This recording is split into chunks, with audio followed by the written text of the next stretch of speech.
Hello painting class and welcome to the fall semester. I wanted to tell you a little bit about the materials that you have received in the mail from Dick Blick. I've also adjusted that list since we've gone online, and also the projects are different. The surfaces that we're using are going to be much smaller, and the projects are going to be quite simpler and more of them. I find that it's more effective this way in this format because when I do my usual class, I do constant one-on-one demo, and we spend a lot more time on quite a bit larger canvases. So I've tried to make things much more specific so that you'll get everything you deserve out of the class, as well as the feedback, the critique, the techniques, the color systems. All of those things will be covered in this class. Beginning painting is about representational work, so we will have sources and we will be working from observation, not direct still life or figurative, but imagery. So throughout the semester I'm going to have you set up a board and select an image, and I'll demonstrate some color mixing and some value mixing, how to care for your tools, which I also tried to reduce. Art supplies are just expensive no matter what you do, but I was able to get them down as much as I could. Once your materials arrive, we're going to grid them all. This is the format size that you'll have. Obviously it's a piece of paper here, but you're going to get 3 boards like this.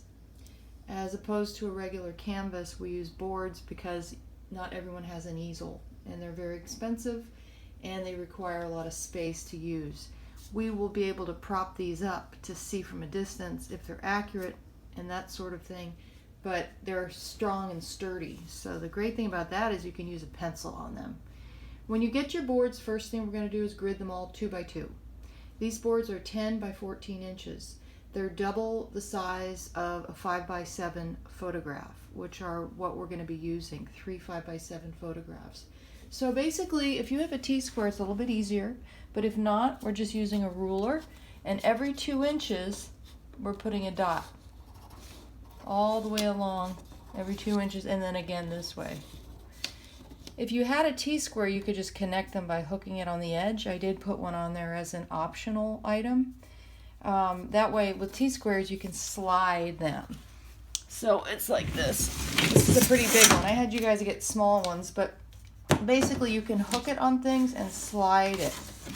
You can hook it here and slide it along a hard edge or the edge of the board, and it makes your lines super accurate. If your lines are crooked, you're going to have to redo it.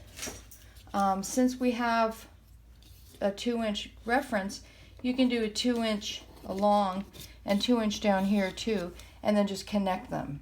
But really make sure that these are even. So you're going to have 2 by 2 squares throughout, 5 this way and 7 this way. So you're going to have altogether 10 and 14. To save you further funds and not have to do more boards for warm-ups, we're going to do our warm-ups right here on your board before you start each painting. You're going to work very smoothly without texture so that we can paint right over them, usually with white, and that way you don't have to buy extra boards. So for example, the first project, we're going to be using elements of this grid to fill in the warm-ups, and I'm going to teach you some techniques when we get to that. But if you grid them all now lightly in pencil, it's going to make everything a lot easier later.